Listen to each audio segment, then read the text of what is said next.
3장 9절에서 14절까지 말씀입니다. 하나님 말씀 찾으셨으면 우리 다 같이 한 목소리로 하나님 말씀을 함께 읽겠습니다. 여호와께서 모세에게 말씀하여 이르시되 이스라엘 자손에게 말하여 이르라. 너희는 내가 너희에게 주는 땅에 들어가서 너희의 곡물을 거둘 때에 너희의 곡물의 첫 이삭 한 단을 제사장에게로 가져갈 것이고 제사장은 너희를 위하여 그 단을 여호와 앞에 기쁘게 받으심이 되도록 흔들되 안식일 이튿날에 흔들 것이니 너희가 그 단을 흔드는 날에 1년 되고 흠없는 순양을 여호와께 번제로 드리고 그 소재로는 기름 섞은 고운 가루 10분의 2 에바를 여호와께 드려 화제로 삼아 향기로운 냄새가 되게 하고 전제로는 포도주 4분의 1 흰을 쓸 것이니 너희는 너희 하나님께 예물을 가져오는 그날까지 떡이든 볶은 곡식이든지 생이삭이든지 먹지 말지니 이는 너희가 거주하는 각처에서 대대로 지킬 영원한 규례니라. 아멘. 이렇게 방문을 가다 보면 이렇게 음식을 차리지 않습니까? 그러다 보면은 그와 관련된 어린 시절 경험했던 이야기들을 종종 하시는 우리 성도님들이 계세요. 지금이야 그런 게 많이 없어졌습니다만 예전에는 목사님이 신방 오셔서 드시기 전에 이제 막 음식을 만들 때 그 어린 마음에 이렇게 하나씩 주워 먹고 싶지 않습니까? 그런데 어머니가 매몰차게 손을 탁 치면서 안 돼! 목사님이 드시기 전까지는 먹으면 안 돼! 그래서 마음속에 참 서운하고 목사님이 뭔데 이런 거 하나까지 못 먹게 하나 그런 어리진 마음 농담 삼아 얘기하셨습니다만 이제 그런 시절들이 있지 않았습니까? 사실 오늘 본문에 나오는 초실절이 하나님께서 하나님의 백성들에게 그러한 맥락에서 주시는 말씀입니다. 우리는 레위기에 나와 있는 7개의 절기들을 살펴보고 있습니다. 이 7 절기를 통해서 하나님께서 우리에게 주시고자 하는 하나님의 의중, 하나님의 마음 이것을 좀 먼저 깊이 깨달아야 이 절기들이 은혜로 다가오는데 그 핵심 의중이 뭔가 최근에 제가 들은 이야기인데요. 김세윤 박사님이라고 신학계에서 굉장히 인정받는 분인데 그분이 영생에 대해서 정의해 놓은 정의가 좀 새롭게 다가왔습니다. 영생이 뭔가에 대해서 한번 따라해 보시겠어요? 하나님의 부요하심에 참여하는 것이다. 우리가 죽어서 천국 가서 영원히 사는 영생도 있지만 이 땅에서부터 우리가 하나님의 부요하심을 참여하는 것 이게 이 시대 성도들이 누려야 될 영생이다 정의했는데 제 마음속에 굉장히 강한 도전으로 다가왔습니다. 어떠세요 여러분? 우리가 믿는 하나님이 얼마나 위대하시고 놀라우시고 부요하신 분이십니까? 그것을 하나님의 자녀인 우리들이 성도인 우리들이 지금부터 함께 공유하고 함께 거기에 참여하여 누리기를 원하십니다. 이것이 이 시대 성도들이 회복해야 할 영생이다 라고 말했는데 사실은 이 레위기에 나와 있는 7대 절기가 바로 그런 의미에서 하나님이 우리에게 주신 소중한 하나님의 선물이다 그런 말씀입니다. 자, 먼저 오늘 본문 14절에 보면 너희는 너희 하나님께 예물을 가져오는 그 날까지 떡이든지 볶은 곡식이든지 생이삭이든지 먹지 말지니 이는 너희가 거주하는 각처에서 대대로 지킬 영원한 규례니라. 이제 이 초실절에 대한 절기를 얘기하고 있는데 이 초실이란 말은 첫 열매라는 뜻입니다. 그래서 곡식 처음 벤 첫 단을 하나님께 첫 것을 올려드리는데 이후에 관계된 하나님이 명령하신 이 제사, 예배 이것이 진행되기 전에는 어떤 것도 먹을 수 없다. 제가 서로 얘기했던 그와 비슷한 맥락으로 우리에게 다가옵니다. 왜 하나님이 그렇게 먹지 말라고 하셨을까? 이 하나님의 명령에 담겨있는 의미가 무엇인가는 이것과 관련돼서 하나님이 주신 4가지의 예배, 제사를 보면 그 의미를 분명히 이해하게 됩니다. 먼저 첫 번째로 본문 11절 말씀에 보면 제사장은 너희를 위하여 그 단을 여호와 앞에 기쁘게 받으심이 되도록 흔들되 안식일 이튿날에 흔들 것이며 흔든다. 여기서 나오는 하나님께 드리는 예배 제사의 방법을 무엇이라고 부릅니까? 따라서 요제. 네. 요제라고 해요. 흔든다. 흔들어서 하나님 앞에 드린다. 이 흔든다는 말의 의미가 뭔가를 제가 주석을 봤더니 한번 앞으로 내미는 거 하나님의 것입니다. 그리고 이쪽으로 흔드는 것은 하나님께서 하나님께 드린 것을 우리에게 되돌려 주신다. 그런 의미를 가진 게 요제라고 주경학자들이 이야기를 합니다. 그런데 저는 이 말씀을 보면서 특별히 11절 중반부에 나오는 여호와 앞에 기쁘게 받으심이 되도록 이라는 구절이 마음속에 다가왔습니다. 한번 따라해 보실까요? 여호와 앞에 기쁘게 받으심이 되도록. 자, 성경에 보면 많은 예배자들이 있습니다. 그런데 어떤 예배는 하나님이 참 기쁘게 받으시는데 어떤 예배는 하나님이 별로 기쁘게 받지 아니하시고 사실은 억셉트 한다 그러죠. 받아들이지 않은 예배도 많이 나와 있습니다. 심지어 예언자들이 선지자들이 선지서에 보면요, 이제 그만 좀 가져와라, 내가 참 힘들다, 그만 좀 해라, 이런 식으로까지 얘기할 만큼 하나님 입장에서 보면은 절대 기쁘게 받으심이 되지 않는 그런 예배 제사도 있었다. 우리가 이것에 대해서 굉장히 중요한 영적인 경각심을 가질 필요가 있다는 말씀입니다. 흔든다는 것과 하나님이 기쁘게 받으신다는 것이 어떻게 연관될까 묵상하는 가운데에, 여러분 우리가 인생을 살면서 언제 주로 몸을 흔듭니까? 에어로빅 그런 거 말고 언제 우리가 몸을 막 원치도 않는데 흔들게 됩니까? 무슨 소식을 들을 때? 기쁜 소식을 들을 때. 올림픽 때마다 자녀가 금메달 따면 벌써 TV가 집 붙이면 막 엄마 아빠들이 춤추지 않습니까? 그냥 몸이 저절로 움직여지는 거예요. 또 여러분 자녀들이 뭐 좋은 소식이 어렸을 때 우리가 나도 모르게 막 몸이 신바람이 나서 흔들게 되는 거예요. 자, 초실절에 첫 것을 하나님 앞에 드리는데 아까워라, 내가 먹고 살 것도 없는데 하나님 왜 첫 것을 드리라 하고 또 이거 다 순서 마치기 전까지는 입도 대지 말라고 하셨는가? 여러분 이러한 마음으로 드릴 때 절대 마음속에 기쁨으로 드릴 수가 없는 것입니다. 그러나 이 초시절이 갖고 있는 중요한 의미를 깨닫고 그것으로 말미암아 내가 하나님께 정말 기쁨과 감격으로 올려드리는, 그래서 마치 다윗이 하나님의 법궤가 자신에게 다가올 때 너무 기뻐서 덩실덩실 춤을 추었던 것 같은, 내 자신의 모든 것을 다 흔들어서 하나님 앞에 내 감격과 기쁨을 표시하는 그런 의미가 초실절에 담겨 있다는 것을 묵상해 보았습니다. 하나님께서 기쁘시게 받으신다. 여러분, 만일에 하나님께서 나를 기쁘시게 받는다는 우리가 확신만 있다면 우리가 세상에 두려울 게 뭐가 있겠습니까? 내가 가는 길에 골리앗들이 많이 질비하게 서 있는 게 두려우시겠어요? 아니면 내가 가는 길마다 여리고성이 꽉꽉 막혀서 절망하시겠어요? 아니면 내 앞에 홍해가 넘실거려서 그것 때문에 주저하시겠어요? 하나님이 나를 붙들어 주시고 하나님이 나를 기뻐하신다, 그런 확신이 있는 사람들은 염려가 없잖아요.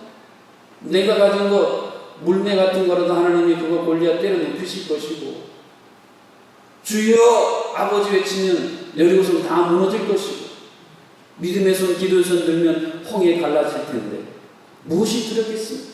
문제는 내가 정말 하나님께 기뻐함을 입은 바로 그 사람입니다. 우리 가정이, 우리 자녀가, 우리 교회가 정말 하나님께 기쁨이 되는 바로 그 성도, 그 가정, 그 교회인가, 이것에 대한 확신이 결여된 데에 우리의 두려움과 우리의 주저함의 원인이 있지 않겠습니까? 하나님께 기쁘게 받으심이 되는 그러한 예배자로 새로워 주실 수 있기를 주님의 이름으로 축복합니다. 이 초실이라는 의미는 하나님이 내 삶의 으뜸이다, 그런 고백이 담겨져 있습니다. 지금이야 뭐 핵가족이고 그렇지 않습니다. 예전에 어르신들 모이고 할아버지, 엄마, 아빠, 자녀들 여러 살면 상을 차릴 때에 제일 만나고 좋은 거는 누가 제일 먼저 드세요? 그 집안에 제일 어린아이가 먹습니까? 아니면 어르신이 드세요? 어르신이 드시죠. 그래서 맛보고 맛있구나. 그럼 이제 그 밑에 분들이 다 함께 먹는. 그래서 첫 것을 하나님께 드린다는 것은 하나님이 내 삶의 으뜸입니다. 하나님이 내 삶의 주인이고 어른이십니다. 그런 고백이었습니다. 요즘식으로 말하자면 우선순위를 하나님께 둔다, 그런 얘기. 하나님이 내게 소중한 분이십니다. 그런 고백을 하는 거예요. 여러분 인생 살다 언제 행복하십니까? 내 아내 남편이 나를 참 소중히 여기는 거예요. 내가 부족한 것도 많은데 그거 다 아는 것 같고 나를 참 소중히 여겨주는 거예요. 그럴 때는 행복이 막 몰려오지 않으세요? 목회자 성도관도 그렇지 않겠습니까? 내가 목사님들이 나를 눈여겨 보아주시고 나를 소중히 여겨주는 내가 성도다. 그럴 때는 행복하고, 목사들도 말입니다. 우리 성도님들이 참 소중히 여겨주면 부족한 게 많은데도 늘 기도해 주시고 격려해 주시고 내가 소중히 여김 받는다. 그럴 때 새로운 힘을 얻고 행복감을 얻는 것처럼 우리가 하나님을 향해서 하나님이 정말 소중한 분이십니다. 이것이 입술로만의 그냥 고백이 아니라 공수표가 공약이 아니라 정말 이 초실절의 진정한 결단과 헌신을 통해 하나님은 내게 가장 소중한 분이십니다. 이러한 고백을 올려드릴 수 있는 것, 이게 바로 초실절의 놀라운 고백이었습니다. 이러한 고백은 12절 하반절에는 번제로 이어집니다. 1년 되고 흠없는 순양을 여호와께 번제로 드리고. 여러분, 번제는 어떤 예배 방법이었습니까? 번제는 전부 다 태워드리는 것이었습니다. 꺾고 모든 것을 껍질도 벗기고 다 태워서 드렸다. 그래서 이 번제가 첫 번째 예배 제사의 방법이었는데 그 의미는 하나님께 내 전부를 드린다, 그런 의미입니다. 자, 초실절의 첫 것을 하나님께 드렸습니다. 그러면 나머지는 누구 거예요? 자, 첫 것 하나님께 드렸으니까 나머지는 누구 거? 내 거? 그게 아니라는 거예요. 백성들이 초실절 하나님 앞에 나와 드리면서 이 번제를 드리면서 하나님, 이 첫 것만 하나님 거고 나머지는 내 게 아니라 사실 이 모든 게 다 하나님 것인데 나머지는 하나님이 내게 은혜로 주신 것입니다. 이러한 깨달음과 마음을 갖도록 만드는 것이 바로 이 번제 예배 제사의 방법이었습니다. 오늘날 이 시대의 신앙인들은 하나님께 드릴 것 드렸으니까 나머지는 내 것이다. 내 것 가지고 내 마음대로 쓰는데 무슨 상관? 우리도 모르는 사이에 이러한 이 생각들, 이 세속적인 가치관들이 우리의 신앙의 삶, 특별히 물질을 쓰는 영역에요 너무 많이 퍼져 있습니다. 그러나 하나님은요, 첫 것 드렸으니까 나머지는 내게, 그게 아니라 내가 너에게 맡긴 것이다. 나머지 것도 내가 너에게 은혜로 맡긴 것이다. 그러니 하나님 나라와 영광을 위해 사용해 줬으면 좋겠다. 이것이 초실절 하나님 앞에 헌신하는 하나님의 백성들을 향해 번제라는 예배를 통해서 하나님 앞에 다시 한번 그 의미를 되새기도록 역사하셨습니다.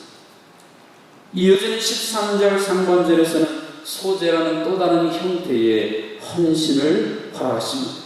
그 소제로는 기름 섞은 고운 가루 10분의 2 에바를 여호와께 드려 화제로 삼아 향기로운 냄새가 되게 하라. 이 소제라고 하는 것은 그 의미가 최고의 것을 드린다라는 의미가 있습니다. 왜 그러냐면, 여러분 어때서 우리가 하나님 앞에 물질 드리기 어려울 수 있지만 있는 돈 결단하면 사실 드릴 수 있습니다. 시간, 그것도 마음 먹으면 드릴 수 있어요. 재능, 그것도 우리가 결심하면 할 수 있습니다. 그런데 참 드리기 어려운 게 있어요. 여러분 어떠세요? 신앙생활 3년, 5년, 10년, 20년 하시면서 하나님께 정말 드리기 힘든 게 뭐가 있으세요? 뭐가 정말 드리기 힘드세요? 하나님이 아브라함에게 이삭을 모리아산에 가서 번제단에서 번제로 드리라고 말씀하지 않습니까? 아브라함이 사흘 길을 가지 않습니까? 그때 아브라함의 마음이 어땠겠어요? 이 소제라는 것은 다 곱게 가루를 빻아서 완전히 고운 가루로 만들어 그것을 하나님 앞에 올려드리는 것인데, 아브라함의 마음이 얼마나 다 절구에 빠있는 것처럼 빠였겠어요. 뭐가 빠였겠습니까? 아니, 하나님이 분명히 내 자손을 하늘의 별같이 바다의 모래같이 준다고 하셨는데, 그렇다면 내가 백세 낳은 이 아들 이삭을 통해 대가 이어져야 되는데, 아니, 왜 이 아들을 갑자기 번제로 바치라는 거지? 하나님의 생각, 계획이 이해가 안 되는 거예요. 내가 가진 생각, 내가 가진 계획이랑 자꾸 충돌이 되는 거예요. 이때 만일에 아브라함이 자신의 생각, 계획을요, 소재로 갈아내는 것처럼 다 갈아서 날려버리지 않았다면 절대 이삭을 모리아 산까지 데려갈 수도 없었고, 산까지는 갔어도 그 번제단까지 나아갈 수는 없었고, 번제단까지는 올라갔어도 그 아들을 결박하여 칼을 들어 내리치는 데까지는 못 나갔습니다. 그런데 이 시간 동안 아브라함은 평생 자신이 가졌던 생각, 자아, 내 모든 것들을 다 하나님 앞에 곱게 가루로 빻아 소재로 올려드리기 때문에 그는 그 어려운 시험을 통과하여 믿음의 조상, 온 세계 열방의 복을 전하는 열방의 복덩어리로 신이 새롭게 태어날 수가 있었습니다. 사랑하는 성도 여러분, 오래전에 TV 선전에 그런 선전 들어보셨습니까? 이 소리도 아닙니다.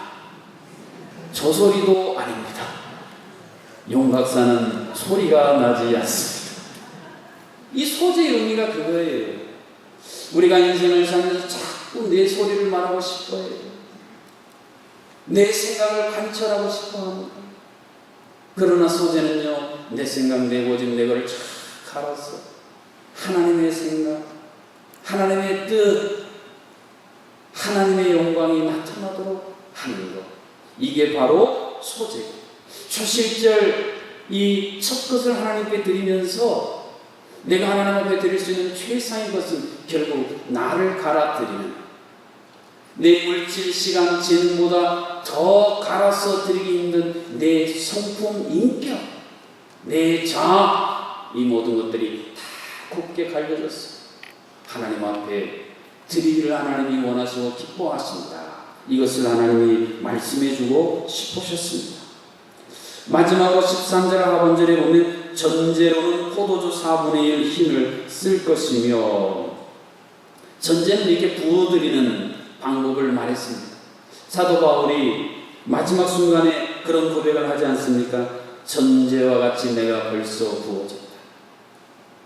나는 선한 싸움을 싸우고 나의 달려갈 길을 마치고 믿음을 지켰어요. 인생의 마지막 순간에 사도 바울이 이런 고백을 하면서 자신의 삶을 하나님 앞에 전제와 같이 부어졌다, 그렇게 고백합니다. 마지막 한 방울까지 하나님 앞에 다 부어드린다. 이것이 갖고 있는 의미가 전제. 여러분 인생의 마지막 순간에 내가 하나님 앞에 이렇게 고백할 수만 있다면 얼마나 영광스러운 삶이겠습니까? 하나님, 내 모든 것, 내 모든 생애 동안 나는 하나님 앞에 아낌없이 다 붓는 그러한 삶을 살았습니다. 우리가 그렇게 고백할 수만 있다면 얼마나 놀랍고 영광스러운 삶이겠습니까? 구약성경에 보면 엘리야가 기근이 들었을 때에 이 사르밧, 신약성경에는 사렙다라고 하는 한 여인, 과부의 집에 들어가지 않습니다. 그런데 그 집 안에는요, 가루 한 움큼과 병의 기름 조금만 남았어요.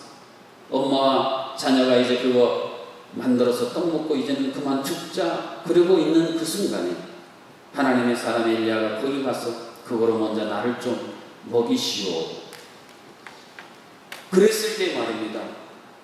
마지막 남은 이것을 내가 하나님 앞에, 하나님의 사람인 하나님을 대변하는 그 앞에 내가 드릴 수 있는가? 이 여인이 이 과정을 통과했을 때 성경에 보면 그 통에 가루 떨어지지 아니하고 그 병의 기름이 없어지지 아니했다라고 기록을 해주고 있습니다. 내가 하나님 앞에 아낌없이 쏟아붓는다. 이것이 남기고 사라지고 소멸되는 것이 아니라 하나님께서 그 모든 것들을 이 땅에서든지 아니면 저 하늘에서든지 반드시 채워주시고 보상해 주실 줄로 나는 믿습니다. 이러한 믿음이 바로 우리는 전제라고 하는 방법을 통해 올려드리는데, 첫 것을 하나님 앞에 드리면서 이 전제로 부어지는, 이제 시작하는 이 시작이 내 끝이 아니라 내 인생 마감하는 그날까지 하나님 내 삶을 하나님 앞에 마지막 한 방울까지 내가 부어드리는 그러한 삶을 살겠습니다. 이러한 고백을 하시게 되었다고 하는 것입니다. 여러분, 이렇게 우리가 하나님 앞에 살아가는 게 쉬울까요? 어려울까요? 대답 못하시는 거 보니까 벌써 삶 속에 잘 안 돼서 어렵다는 게 다 이제 인정이 되세요. 어렵지요. 어떻게 이런 삶을 살 수 있겠습니까? 어려워요. 그런데 할 수 있는 방법을 하나님이 사실은 이미 지난 수요일에 알려드렸어요. 자, 칠 때 절기가 아무 의미 없이 막 들쭉날쭉 배열된 게 아니라 하나님이요, 하나님의 계획과 법칙에 따라 잘 정교하게 배열을 해놓으십니다. 자, 이 초실절 전에 있는 두 절기의 이름이 뭐였지요? 무슨 절? 유월절, 또 무교절. 자, 유월절과 무교절, 레위기 23장 5절 6절에 보니까 우리 같이 한번 읽어봅니다. 시작.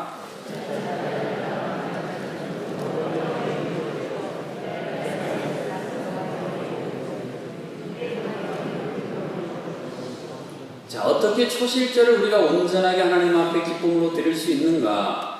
유월절과 무교절을 잘 지나야 가능하다, 그런 말씀입니다. 자, 유월절은 어린 양이 죽음을 면한 날이 아니겠습니까?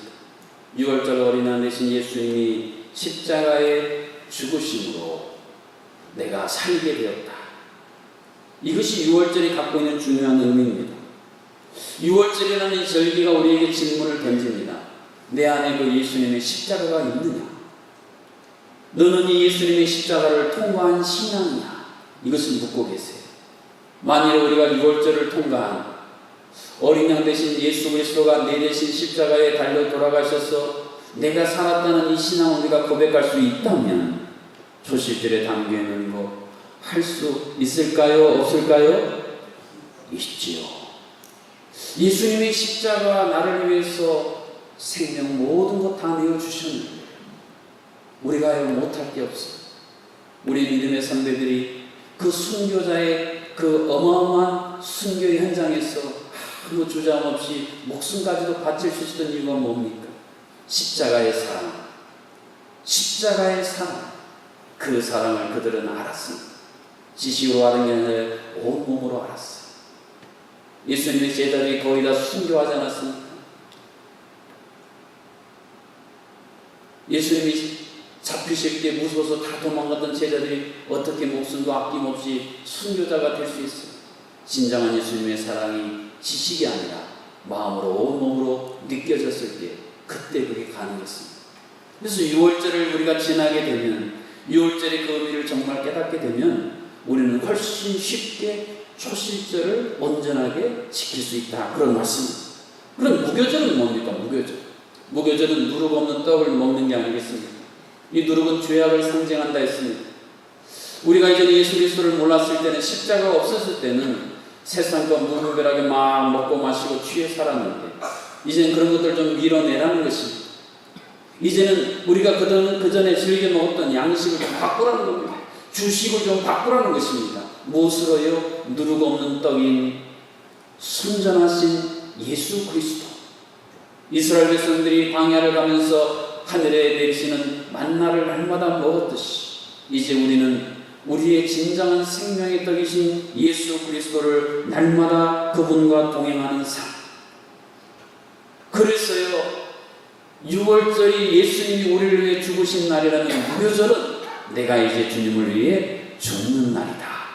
이게 6월절과 무교절이 갖고 있는 굉장히 긴밀한 이 상관관계. 이것을 가장 절묘하게 신앙으로 고백해 준 분이 사도 바울인데요. 갈라디아 2장 10절, 우리가 잘 아는 말씀입니다. 이 유교절의 의미와 무교절의 의미를 너무 절묘하게 그대로 고백을 해주고 있습니다. 우리 다 같이 함께 한 목소리를 읽습니다. 내가 그리스도와 함께 십자가에 못 박혔나니 그런즉 이제는 내가 사는 것이 아니요 오직 내 안에 그리스도께서 사시는 것이라. 이제 내가 육체 가운데 사는 것은 나를 사랑하사 나를 위하여 자기 자신을 버리신 하나님의 아들을 믿는 믿음 안에서 사는 것이라. 아멘. 예수님이 유월절 어린 양 되셔서 나를 사랑하셨어. 나를 사랑하사. 그냥 죽으신 게 아니에요. 나를 사랑하사. 생명을 내어주셨어. 이제는 그래서 내가 그 예수 그리스도를 내 삶의 생명의 양식으로 사는 것입니다. 이 유월절과 무교절을 정확히 이해하고 했던 놀라운 신앙의 고백입니다. 사랑하는 성도 여러분, 초실절이 우리에게 요구하는 그 어마어마한 것들 우리 힘으로는 감당해낼 수가 없습니다. 하다가 지쳤어요. 도중에 포기하고 주저앉을 수밖에 없습니다. 그러나 나를 위해 나를 사랑하사 생명 주신 예수 그리스도, 이 유월절 어린 양 되신 예수 그리스도의 사랑을 우리가 날마다 느낄 수만 있다면, 그리고 이제는 예수 그리스도를 몰랐을 때 무분별하게 내가 세상과 취했던 거 이제는 과감하게 밀어내고 그 예수 그리스도께서 주시는 더 좋은 생명. 여러분, 사람이 그렇지 않습니까? 더 좋은 것을 맛보면요 덜 좋은 것은 안 하고 싶지 않습니다. 요즘같이 컬러 TV 엄청나게 발전된 시대에 그 컬러 TV 보신 분들이 흑백 TV 한 틀어 갖다 줘도 그거 보고 싶겠어요? 더 좋은 맛을 보면 덜 좋은 것은 밀어내지 않습니다. 예수 그리스도와 동행하는 누룩 없는 순전하신 생명의 떡이신 예수 그리스도를 내가 날마다 만나처럼 맛볼 수 있다면 우리 안에는 자동적으로 초실절의 진정한 헌신, 기쁨, 은혜가 우리 안에 가득 차게 되어질 것입니다. 이 초실절은요 부활절 절기와 연관된 신앙의 절기입니다. 고린도전서 15장 20절에 보면 그러나 이제 그리스도께서 죽은 자 가운데서 다시 살아나사 잠자는 자들의 첫 열매가 되셨도다. 첫 열매가 되셨도다. 여러분, 처음이 있으면 그 다음에 따라 나오는 게 당연히 있지 않습니까? 예수님이 초실절 열매처럼 첫 열매가 되어 부활의 그 포문을 여셨기 때문에 우리 모두도 다 그 엄청난 부활의 축복에 참여합니다. 초실절 이후에 다음 주 보게 될 오순절이 찾아오듯이 하나님의 이 놀라운 첫 열매로 말미암아 우리 이러한 확신을 가지고 찬양하세, 경배하세, 기뻐하며 살아갈 수가 있는 것입니다. 믿음은 처음 것을 하나님께 구별하여 드리는 것입니다. 처음 것이 하나님의 것임을 인정하는 것, 이게 믿음입니다. 믿음이 없으면요 절대 인정하지 않습니다. 절대요 내 것 하나님 앞에 구별하여 드릴 수가 없습니다. 어느 것이 진정한 지혜로운 삶일까요? 얼마 전에 이 세상을 떠나신 대한항공 고 조향호 회장님이 이 세상에 남기고 간 돈이 얼마인 줄 아세요? 얼마인지 아세요? 모르세요? 모르시죠? 제가 알려드릴게요. 전부 다 남기시고 돌아갔어요. 하나도 못 가져갔어요. 단돈 1원도 못 가져갔어요. 예수님이 그래서 말씀하셨잖아요. 세상에 쌓아둔 거 나중에 다 헛거다. 그보다 하늘에 쌓아두라. 그거는 영원토록 보존된다. 그러셨죠. 여러분, 이 초실절 신앙은 바로 이러한 진짜 지혜로운 신앙으로 우리를 살게 만드는 너무 중요한 하나님이 우리에게 주신 은혜의 선물입니다. 오늘 이 세상을 정복하고 장악하고 있는 이 만몬, 돈이 신이 되어 물질이 신이 되었어요. 이 돈 물질을 우상으로 섬기기 때문에 이 돈 물질이 명령 내리는 것은 거절하지 못하고 인간으로서는 하지 못할 수준까지 행해버리는 이 만몬이 판치는 시대에 초실절 신앙은 하나님의 것을 하나님의 것으로 인정함으로 말미암아 우리를 살리시기 위한 하나님의 소중한 은혜의 보고입니다. 우리가 하나님 앞에 물질을 드리고 특별히 11조를 드리는 생활이 말입니다. 쓰고 남은 거, 쓰다가 날리는 거, 그게 아니라 이것저것 자르고 빼고 하는 게 아니라 온전하게 먼저 하나님 앞에 잘라 드리는 것. 이것은 우리가 하나님이 내 인생의 으뜸이라는 것을 고백하는, 하나님이 우리에게 이 하나님의 놀라운 부유하심에 참여할 수 있는 기회를 주심에 대해 무한 감사하며 그것을 누리고, 도대체 이러한 우리의 신앙과 결단을 이해하지 못하는 세상 사람들을 향해 초실절을 주신, 이 초실절에 나가도록 우리에게 인도하신 유교절과 무교절을 주신 하나님을 세상에 선포하는 것, 이게 우리들이 다시 찾아야 할 소중한 신앙의 고백입니다. 부활하여 천년가가 되신 예수 그리스도처럼 우리의 모든 삶이 하나님 앞에 영광스럽게 올려드려지는 초실절에 이 놀라운 은혜가 우리 모두에게 있어지기를 주님의 이름으로 축복합니다. 주신 말씀 가지고 함께 합심해서 기도하겠습니다. 하나님, 6월절과 무교절을 통해 우리에게 놀라운 사랑과 은혜를 주셨습니다. 나를 사랑하사 나를 위해 자기 몸을 십자가에 찢으시고 사망 원세 깨뜨리시고 부활 승천하신 그 놀라운 은혜의 감격을 마음에 먹으며 우리가 하나님 앞에 드리지 못할 것은 뭐겠습니까? 하나님이 우리 것을 폭문처럼 착지하시고 취하시는 게 아닙니다. 그걸 통해 우리를 지키시고 세상에 우리가 오염되고 세상의 만몬에 굴복하지 아니하도록 우리를 지키시기 위한 하나님의 놀라운 은총과 섭리가 있음을 깨닫고 오염된 세상의 가치를 이제는 털어내고 진정 하나님 앞에서 사랑하는 하나님을 기쁘시게 하는 예배자, 하나님을 기쁘시게 하는 하나님의 자녀, 그런 성도, 그런 교회 되게 달라, 그런 한국 교회 되게 달라. 이를 통해 이 땅에 임하는 인들이 다시 한번 하나님 주시는 풍성함을 회복해 하옵소서 기도하시고, 육신의 질병으로 고통 속에 있는 많은 환우들을 위해서, 우리 사랑하는 자녀들을 위해서, 저 공교회와 온 세상 공전하는 우리 선교의 소중한 사역을 감당하는 선교사님들을 위해서 우리 다 함께 합심으로 함께 기도하겠습니다. 살아계신 아버지 하나님, 죄로 말미암아 하나님과 멀어진 우리에게 하나님께 가까이 나갈 수 있는 놀라운 은혜를 친히 보여주시고 그 하나님의 부유하심을 함께 참여하여 누리도록 역사해 주시니 감사합니다. 오늘 초실절의 소중한 의미를 함께 묵상하였사오니 주여, 우리가 예수 그리스도의 6월절 어린애 대신 나를 사랑하사 나를 위해 자기 몸을 버리신 예수 그리스도의 뜨거운 사랑이 우리의 심장에 온몸에 흘러 차고 넘치게 하여 주시옵소서. 그 사랑이 동력이 되어 우리가 하나님 것을 하나님 것으로 구별하여 드리는 것이 기쁨이 되게 하여 주시고 우리의 모든 것이 하나님의 것임을 고백하는 것이 우리의 마땅한 주여 진정한 고백이 되게 하여 주시옵소서. 참으로 날마다 우리의 삶 속에 마지막 그 순간까지 존재와 같이 내가 부으심이 되는 그 순간까지 내가 내 생각, 내 자아, 내 고집을 꺾고 고운 가루처럼 갈아져 하나님 앞에 향기로운 주여 삶으로 올려드리기를 주여 기뻐하는 그러한 놀라운 신앙을 우리에게 회복해 하여 주시옵소서.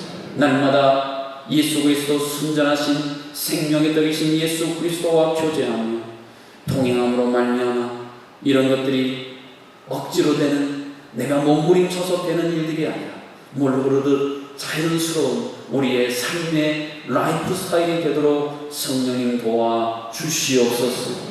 아버지 하나님, 우리 제주종락교회 한국교회가 다시 한번 이 초실절 신앙을 회복하여 부활의 천년가가 되신 예수 그리스도 따라 우리도 부활할 것임을 확신함으로 말미암아 이 세상 것이 전부인 줄 알고 세상 것에 집착하고 세상 것들을 둘러싸여 아웅다웅하는 이 모든 삶을 초월하여 진정 하나님 나라의 영광스러운 통치의 권세, 하나님의 강건한 능력이 나를 통해, 우리 교회를 통해, 한국교회를 통해 이 땅, 이 나라, 민족, 열방을 회복시키는 그런 놀라운 새로운 꿈과 환상과 비전을 우리 마음속에 부어 주시옵소서. 육신의 질병으로 날마다 단식하는 심령들, 그 고통과 그 절망과 그 고독의 모든 아버지 눈물들을 주께서 닦아주시고 부활의 주님의 능력으로 일으켜 세워 주시옵소서. 슬픔을 당하여 하나님의 은혜와 기능적들 모든 남은 장례 절차 가운데 하나님이 친히 임재하여 주시사 하늘 위로로 가득 채워 주시옵소서. 이제부터 저희들이 세상 나가 살겠습니다. 우리 홀로 보내지 마시고 삼위일체 하나님 친히 동행하시사 사랑의 성부 하나님, 우리의 모든 삶을 인도하시는 성자 예수 그리스도, 우리의 은혜 주시고 가르쳐 깨닫게 하시는 보혜사 성령 하나님, 삼위일체 하나님과 늘 동행하는 은혜와 기쁨을 우리에게 허락하여 주시옵소서. 예수님의 이름으로 기도하옵나이다. 아멘. 이제는 부활하여 천 열매가 되신 우리 주 예수 그리스도의 은혜와 우리에게 초실의 첫 것을 하나님 앞에 올려드려 하나님은 우리의 삶의 가장 으뜸으로 소중한 분으로 여기며 살아가기를 원하시는 하나님 아버지의 크신 사랑하심, 유월절 우리를 위해 죽으신, 우리를 사랑하사 자기 몸을 친히 버리신 예수 그리스도, 날마다 이걸 생명 양식으로 삼고 살아가는 초실절이 자연스러운 우리의 삶의 고백이 되게 하시는 성령 하나님의 교통하심, 오늘 하나님의 소중한 성도님들 머리머리 위에 우리의 모든 삶의 여정 가운데 슬픔을 당한 유족과 이 나라의 민족 가운데 이제로부터 영원토록 함께하여 주시기를 간절히 축원하옵나이다. 아멘.